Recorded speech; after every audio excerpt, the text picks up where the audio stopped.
है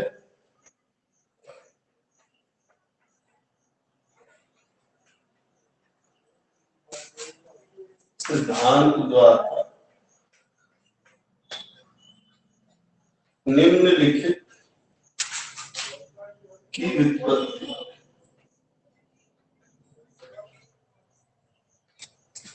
तो सबसे पहला है बॉयल का नियम। बॉयल का नियम जैसा कि हमने पढ़ा है, ये है आयतन समानुपाती विक्रमानुपाती होता है दाब के, जिसको हम लिख सकते हैं V बराबर K बटा T या PV बराबर K या PV बराबर K। हमको यही सिद्ध करना है, ठीक है। तो ये हमारा अभीष्ट समीकरण है जो हमको चाहिए। तो इसको बनाने के लिए हम देखते हैं।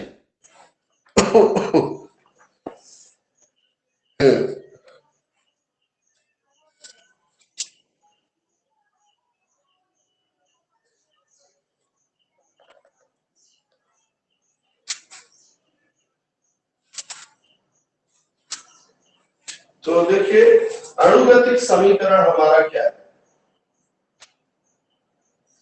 अणुगतिक समीकरण है, अच्छा यहां ध्यान रखना कि ये स्थिर ताप पर है, स्थिर ताप पर। अणुगतिक समीकरण हमारा Pv बराबर 1/3 mnu स्क्वायर, यही समीकरण है अणुगतिक समीकरण हमारा। अब यहां पर अगर हम क्या करें, P को इधर ले जाए तो ये आ जाएगा 3Pv बराबर mnu स्क्वायर।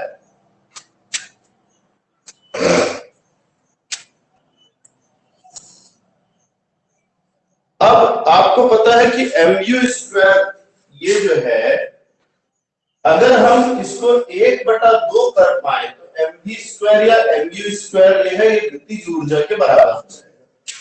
तो ऐसे में हम यहाँ 2 का भाग दे देंगे तो ये हो जाएगा 3/2 PV बराबर 1/2 mu स्क्वायर। n तो मोलों की संख्या है। अब इस बेस पे अगर आप देखें तो 1 मोल के लिए अगर मैं लिखूं, 1 मोल के लिए, तो ये ऑटोमेटिकली हो जाएगा 3/2 PV बराबर 1/2 mu स्क्वायर, ठीक है। अब यहाँ mu जो है ये किस पे निर्भर करता है, ताप के समानुपाती है। आपको पता है कि हम जानते हैं कि गतिज ऊर्जा समानुपाती है ताप के, यानी 1/2 mu स्क्वायर समानुपाती है किसके, टेम्परेचर के।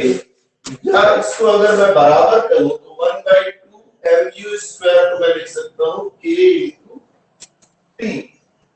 ये हमारा समीकरण हो गया 1, ये हमारा समीकरण हो गया 2। समीकरण 2 से मान रखेंगे 1 में, 2 से 1 में मान रखने पर तो आपको मिलेगा 3/2 PV बराबर K गुणा P, ठीक है।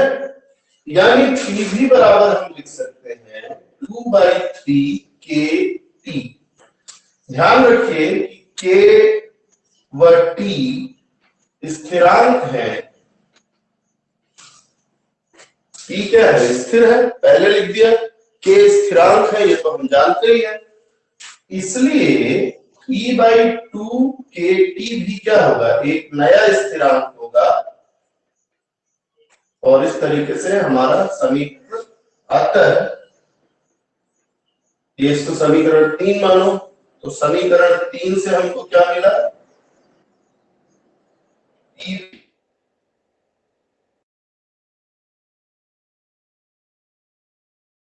दोनों में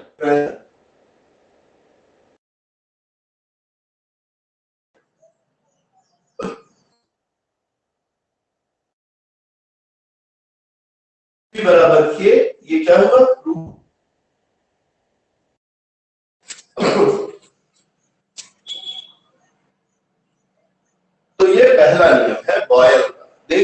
अच्छी तरह, कुछ दिक्कत है तो पूछें।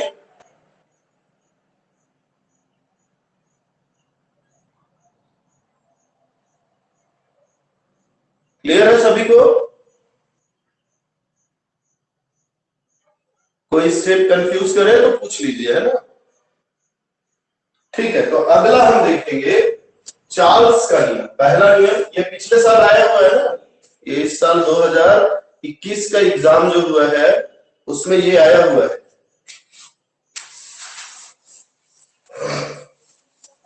अब हम देखेंगे चार्ल्स का नियम।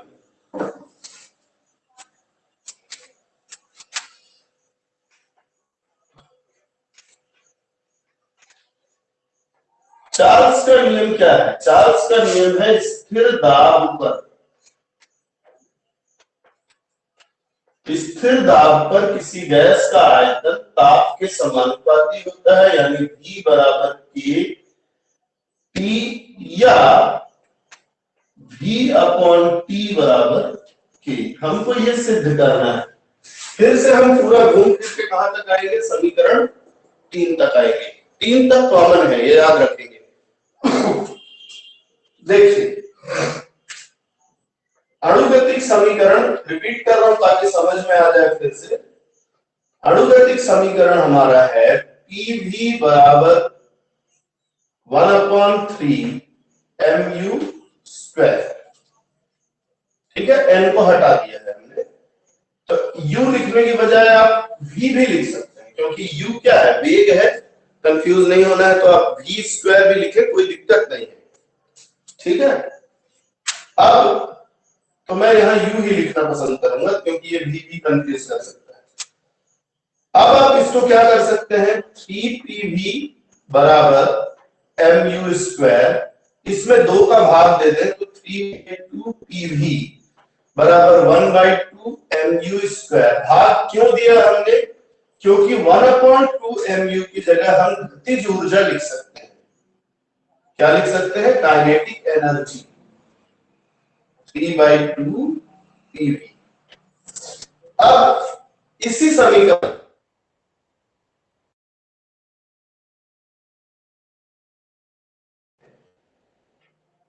तो गतिज ऊर्जा है, काइनेटिक एनर्जी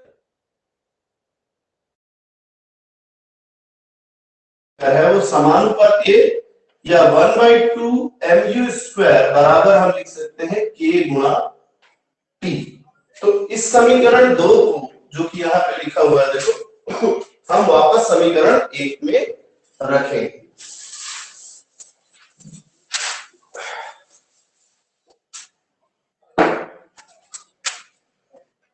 समीकरण 2 से मान 1 में रखने पर क्या मिल जाएगा हमको? तो हमको मिल जाएगा 3/2 pv बराबर k गुणा t। अब t को आप इधर कर दो, पहला काम, और बाकी को इधर कर दो, तो v/t बराबर हो जाएगा 2/3 k गुणा k बटा p। ये हो गया समीकरण नंबर 3। पक्षांतर समझ में आ गया होगा। अब अच्छी तरह समझे कि चूंकि k व p स्थिरांक है, दाब स्थिर है बोला गया, तो दाब स्थिरांक है, k तो स्थिरांक है ही, इसलिए इनका गुणनफल और 3/2 हिस्सा भी क्या होगा? स्थिरांक होगा। इसलिए 2/3 k/p भी क्या होगा? स्थिरांक होगा।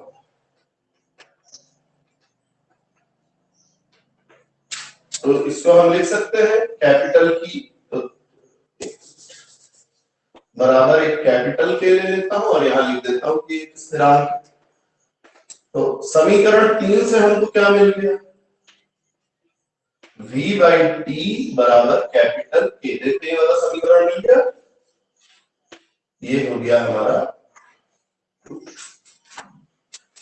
तो हमने चार्ल्स के नियम को भी सिद्ध कर लिया इसके आधार पे। 1 मिनट देख लीजिए अच्छी तरह, कोई टॉपिक कहीं पे अटक रहा हो तो पूछिए।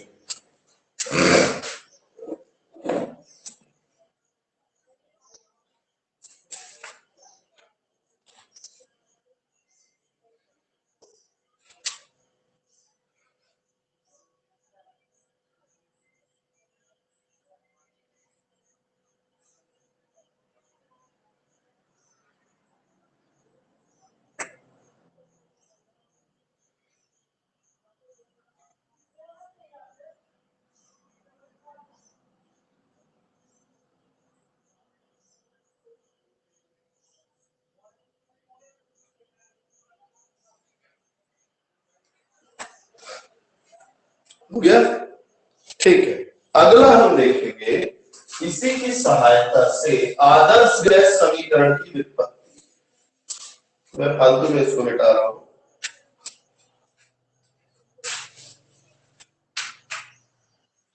तो तीसरा हम देखेंगे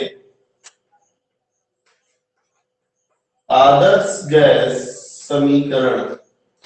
आदर्श गैस समीकरण है पीवी बराबर आर टी, या आप लिख सकते हो पीवी अपॉन टी बराबर आर। अब अणुगतिक समीकरण आपको पता है क्या है,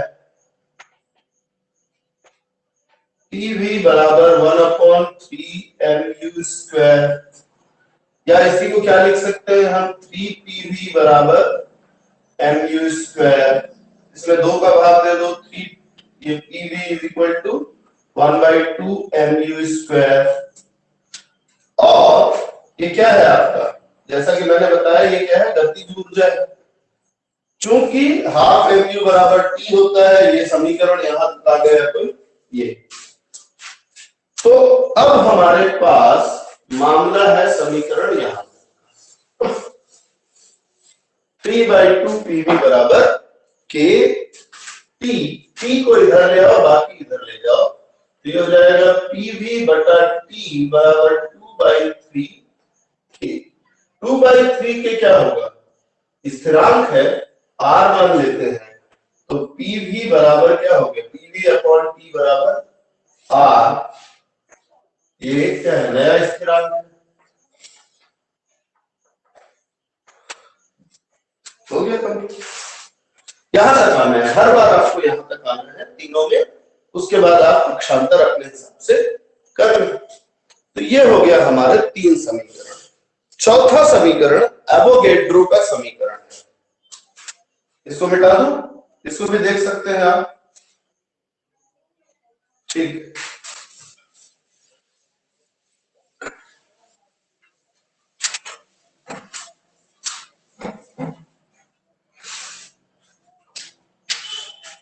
चौथा है एवोगैड्रो समीकरण। एवोगैड्रो समीकरण कहता है कि स्थिर तापदाब पर समान आयतन में गैस के मोलों की संख्या क्या होती है, समान होती है, N1 बराबर N2। तो मान लो, माना प्रथम गैस के लिए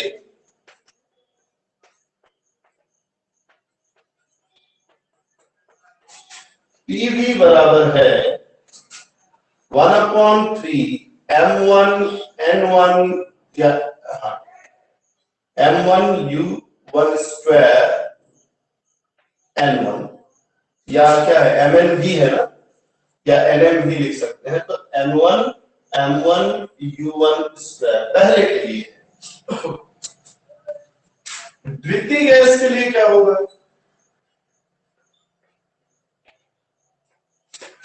द्वितीय गैस के लिए ये समीकरण ए, ये हो गया पीवी बराबर 1/3 n2m2u2²। अच्छा, यहां हमने P और V में 1 2 क्यों नहीं लगाया, क्योंकि दोनों के लिए ताप दाब आयतन तीनों क्या है, समान है। तो यहां जो P का मान है, V का मान है, यहां भी वही मान है।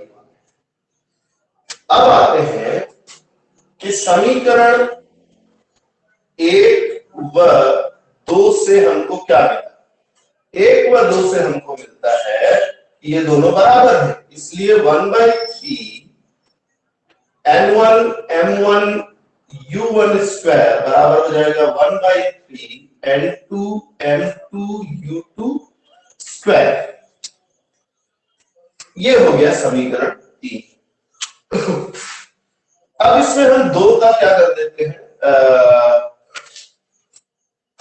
आप चाहो तो भाग दे दो, ठीक है, 1/3, हाँ ठीक है, कोई दिक्कत नहीं। अब इसको 3 मान लेते हैं। चूंकि गतिज ऊर्जा हाफ mu² जो है वो समानुपाती होता है ताप के, इन दोनों के लिए तापमान समान है, इसलिए समान ताप पर 1/2 m1u1 स्क्वायर बराबर होगा 1/2 m2u2 स्क्वायर के। तो हाफ हाफ को कैंसिल कर देते हैं, यानी m1u1 स्क्वायर बराबर m2u2 स्क्वायर हो जाएगा। समीकरण 3 में मान रखते हैं,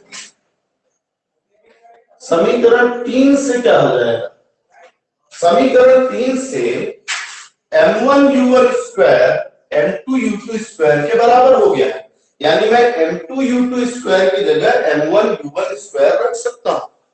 तो मिल जाएगा हमको 1/3 m1u1 स्क्वायर बराबर 1/3 n2 m1u1 स्क्वायर। यहां भी तो ये दोनों बराबर है, ये दोनों बराबर है तो कट जाएंगे, 1/3 कट जाएगा, आपको मिलेगा m1 बराबर n2। आप चाहे तो यहां पहले भी कटा सकते हैं 1/3 को, उसमें कोई दिक्कत नहीं।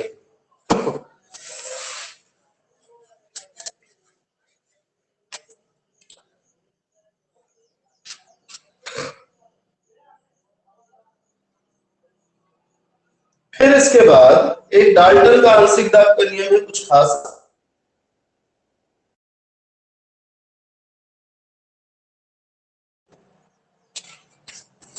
तो ये 6 नंबर में आया हुआ क्वेश्चन है ना, सीधा सीधा आया था, अणुगतिक सिद्धांत की सहायता से निम्नलिखित सिद्धांतों की व्युत्पत्ति कीजिए, जिसमें आपका चार्ल्स, बॉयल, एवोगैड्रो के 3 नियम आपको डिटेल में दिए गए थे। अब इसके बाद हम देखते हैं संघट्ट संख्या, संघटन आवृत्ति एवं संघटन व्यास।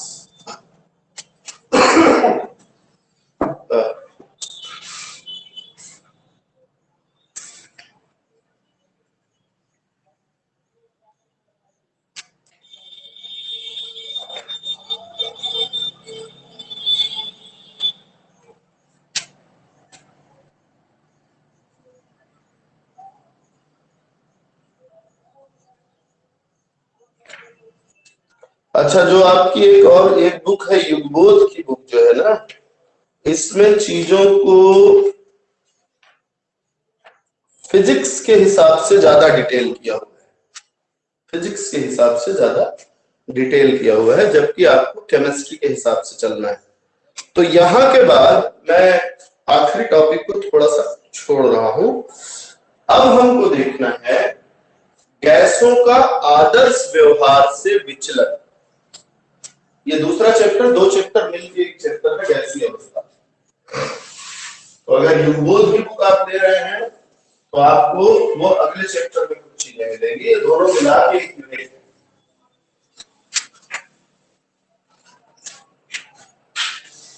या चलिए देखते हैं इसमें से कुछ चीजें।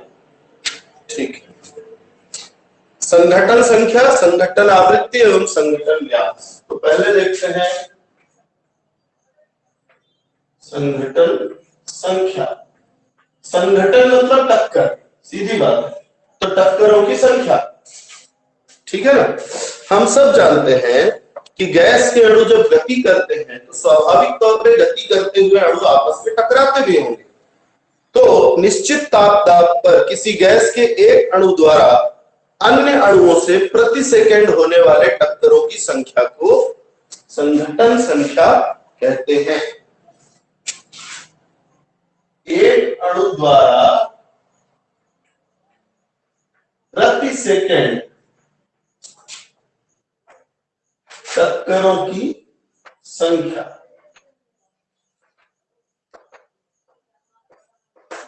ठीक है।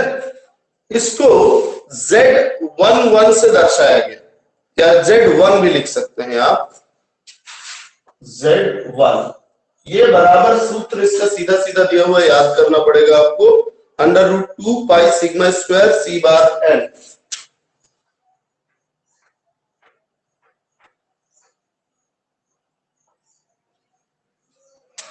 तो यहां क्या क्या है, यहां ध्यान रखेंगे N बगल में सिग्मा जो है वो अणु का व्यास है, सिग्मा अणु का व्यास है, जहां सिग्मा अणु का व्यास है, n मोलों की संख्या है, गैस के मोलों की संख्या, और c संभवतः इसका औसत वेग है। c बार जो है ये इसका औसत वेग है। तो ये हमारा एक सूत्र हो गया।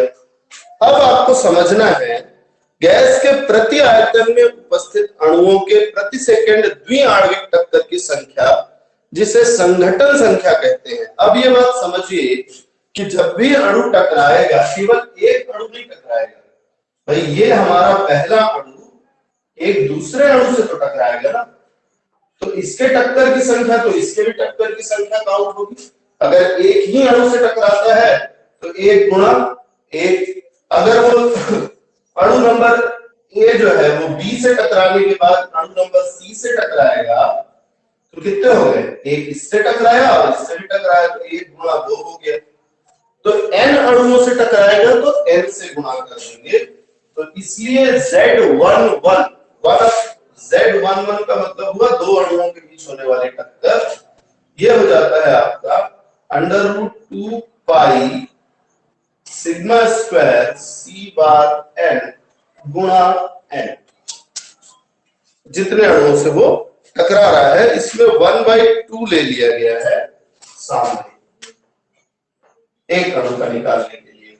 तो कुल अणुओं की टक्कर ये है 1/2 करने पे हमको मिल जाएगा। इसके बाद इसको हल करेंगे तो 1/2 इंटू √2 जब करते हैं हम, तो √2 का मतलब क्या होता है, √2 का मतलब होता है अंदर की ओर 2 है, और इस 2 को हम क्या लिख सकते हैं, 2 बराबर लिखा जा सकता है 2 इंटू 2 रूट में। तो इसमें से एक कैंसिल हो जाएगा, इसके साथ एक बच जाएगा। तो ये समझ लेंगे, गणित का सिंपल सा नियम है ना। तो ये हो गया आपका पाई सिग्मा स्क्वायर c बार n। अब ये हल होके आ जाएगा आपका पाई सिग्मा स्क्वायर c बार n अपॉन √।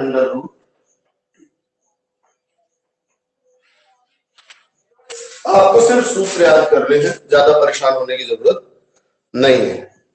अब बारी आती है माध्य मुक्त पथ।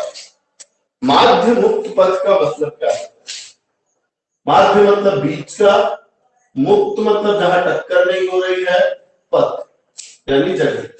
तो मान लो हमारा अणु पहली बार यहां टकराता है, उसके बाद सीधा चलता है, फिर दूसरी बार यहां टकराता है, तीसरी बार यहीं टकरा जाता है, चौथी बार थोड़ा आगे जाता है, यहां टकराता है, पांचवी बार यहां, छठवां यहां, सातवां यहां, ऐसे ही होगा। एक अणु जब टकरा रहा है दूसरे अणु से तो क्या होगा, किसी से जल्दी टकरा जाएगा, किसी से थोड़ा ज्यादा दूर तक टकराएगा, ज्यादा दूर में टकराएगा। तो इसका मतलब एक टक्कर से दूसरे टक्कर के बीच बिना टकराए वो जितनी दूरी तय करता है उसको कहते हैं माध्य मुक्त पथ। इसको लैम्डा से दर्शाते हैं। तो लैम्डा निकालने के लिए हमको क्या करना पड़ेगा भाई, एक सेकेंड में कितने बार टक्कर हुई और कितनी दूरी तय किया। ये d1 है, ये d2 है, ये d3 है, ये d4 है, ये d5 है, ऐसे सो ऑन। तो d1 plus d2 plus d3 plus so on n तक जाएगा, dn तक, बटा हम लिख देंगे n। तो ये हो गया हमारा माध्य मुक्त पथ।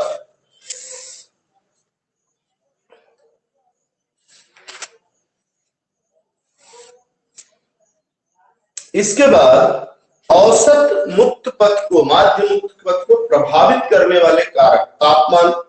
ताप बढ़ाएंगे, अणुओं की गति बढ़ जाएगी, गति बढ़ेगी तो जल्दी जल्दी टकराएंगे। तो माध्य मुक्त पथ क्या हो जाएगा आपका। अच्छा, यहां पर एक चीज ध्यान रखना कि